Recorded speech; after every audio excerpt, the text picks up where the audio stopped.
भाग नहीं सका था। एक सुनसान टापू पर बनी चारों तरफ समुद्र से घिरे दुनिया का सबसे सख्त और महफूज इस जेल का इतिहास तब बदल गया जब 3 कैदी हैरान कर देने वाले तरकीब लगाकर इस जेल से भी भाग निकले। जांच पड़ताल करने के बाद तीनों कैदियों को मरा हुआ मान लिया गया, लेकिन करीब 50 सालों के बाद इनमें से एक कैदी के जिंदा होने के सबूत पाए गए। इसके बाद जांच पर उठे सवालों ने पूरी दुनिया में खलबली मचा दिया। आखिर ये तीनों उस जेल से कैसे भागने में कामयाब हो गए? और सबसे हैरान कर देने वाली बात ये थी कि उन कैदियों की लाश न मिलने के बावजूद भी जांचकर्ताओं ने उन्हें मरा हुआ क्यों मान लिया?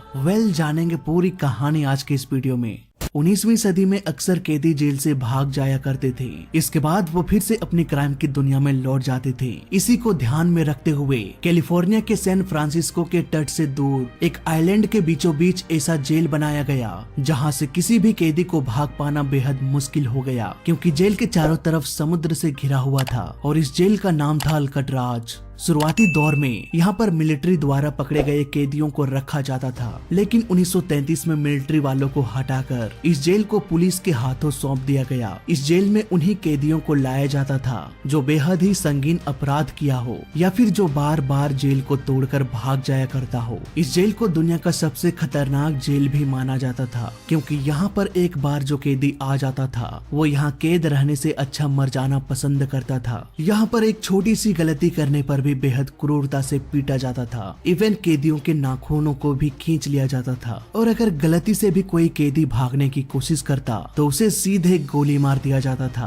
हालांकि जेल के 29 सालों के इतिहास में यहाँ से कुल 36 कैदियों ने भागने की कोशिश किया, लेकिन इनमें से 14 कैदियों को पकड़ लिया गया, जबकि कुछ पुलिस के गोलियों से मारे गए, वहीं कुछ पानी में डूबने से भी मर गए। लेकिन साल 1962 में 4 ऐसे कैदियों को लाया गया जिनके इरादे हमेशा खतरों से खेलना था। फ्रैंक मॉरिस, एलन और एंगलिन ब्रदर्स, ये चारों ऐसे कैदी थे जो पहले भी कई बार जेल से भाग चुके थे। इन चारों की जेल एकदम आसपास थी, इसीलिए ये चारों जेल से भागने के लिए बहुत सारे प्लान्स पर बातें किया करते थे। इस प्लान को कामयाब बनाने के लिए कई तरह के औजार के साथ साथ खतरों से खेलने का हौसला भी चाहिए था, क्योंकि उन्हें पता था कि अगर हम इस प्लान में फेल हो गए तो हमें सीधे गोली मार दिया जाएगा। इन चारों में मॉरिस मात्र एक ऐसा कैदी था जो पहले लुसियाना जेल से भाग चुका था, इसलिए जेल से भागने के मामले में उसे कुछ ज्यादा ही एक्सपीरियंस था। लेकिन वो अकेले ही भागने का प्लानिंग नहीं कर सकता था, इसलिए मॉरिस ने सबसे पहले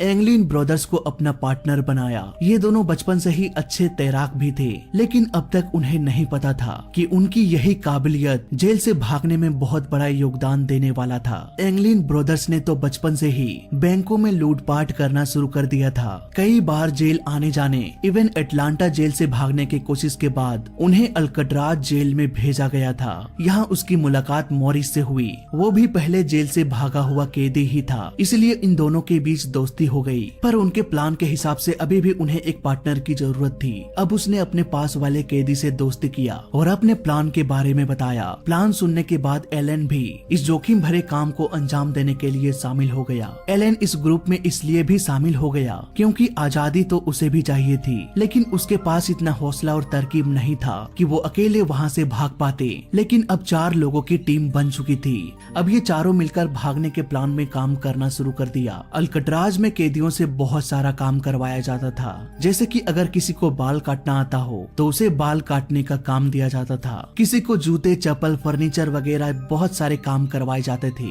अल्काट्राज जेल जहाँ पर बनी थी वो टापू कुदरती तौर पर खनिजों का खान भी था। कैदियों को इन खानों में काम करने के लिए भी भेजा जाता था। इसी काम के दौरान उन कैदियों को अपने काम की जरूरत की चीजों को जुटाना था, लेकिन गार्ड से बचते हुए, क्योंकि इन गार्ड्स को ये आदेश दिया गया था कि अगर कोई भी कैदी पर जरा सा भी शक हो तो सीधे गोली मार देना। एंगलिन ब्रदर्स को चेहरा और पुतला बनाने का काम करना था, क्योंकि भागने के दौरान अगर जेल में कोई भी हमें नहीं देखेगा तो प्लान फेल हो सकता है, तुरंत ही खोजी दल निकल जाएंगे। इसलिए उन्हें पुतला बनाना था ताकि किसी को भी शक ना हो। अब पुतला बनाने के लिए दोनों भाइयों ने कैदियों के कटे बालों से बालों का गुच्छा तैयार किया और पुतले के लिए कागज और छोटी छोटी लकड़ियों का इस्तेमाल किया ताकि दूर से देखने पर उसे इंसान जैसा दिखाई पड़े। और सबसे खास काम ये था कि सभी को एक रेनकोट चुराना था ताकि उसमें हवा भरकर एक नाव बनाया जा सके। पर उनके पास सबसे बड़ा प्रॉब्लम ये था कि जेल में लगे 3 फुट की खिड़की को कैसे काटा जाए। इस खिड़की के पीछे पाइपलाइन बिछाई गई थी जिसमें से समुद्र का खारा पानी बहता था। ये पाइप हर जेल के दीवारों से होकर गुजरती थी, इसलिए खारे पानी की वजह से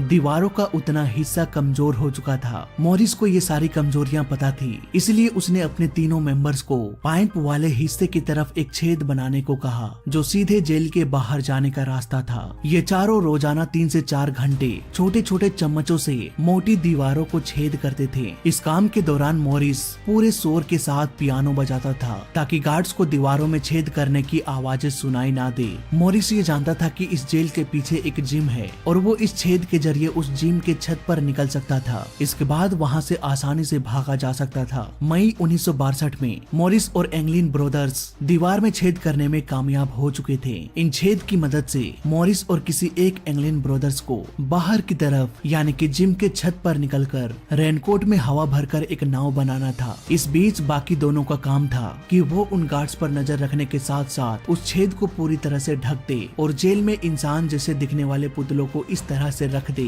कि गार्ड्स की नजर अगर पड़े भी तो उन्हें शक ना हो। जून 1962 की वो रात आ गई जब इन चारों कैदियों को वहाँ से भागना था। उस रात कुछ देर के लिए बिजली चली गई। तभी मौके का फायदा उठाकर वो चारों अपने जेल से बाहर निकलने लगे, लेकिन एलन उस छेद में अटक गया क्योंकि वो छेद उतनी बड़ी नहीं थी जितने में वो पार हो सकता था। वो तीनों एलन को छोड़कर आगे बढ़ गए क्योंकि तीनों को पता था कि जो नाव उसने बनाई थी उस पर जितना कम वजन होगा हमारे लिए वो उतना ही अच्छा होगा। एलन उन तीनों को भागता देख उनके मन में ये ख्याल आया कि वो चीख कर उन गार्ड्स को सब कुछ बता दे और तीनों को भागने से रोक ले। पर एलन ने अपना स्वार्थ नहीं देखा और तीनों को भागने दिया। रात के वक्त ये तीनों जेल से भाग निकले। गार्ड से नजर बचाते बचाते करीब रात के 11:30 बजे अपनी बनाई नाव के साथ समुद्र में उतर गए। उधर सुबह तक भी किसी भी गार्ड को इसकी भनक तक नहीं लगी थी, लेकिन सुबह जब गार्ड ने एलन को उस छेद में फंसे हुए देखा तो उसने तुरंत ही सायरन बजाकर सबको अलर्ट कर दिया।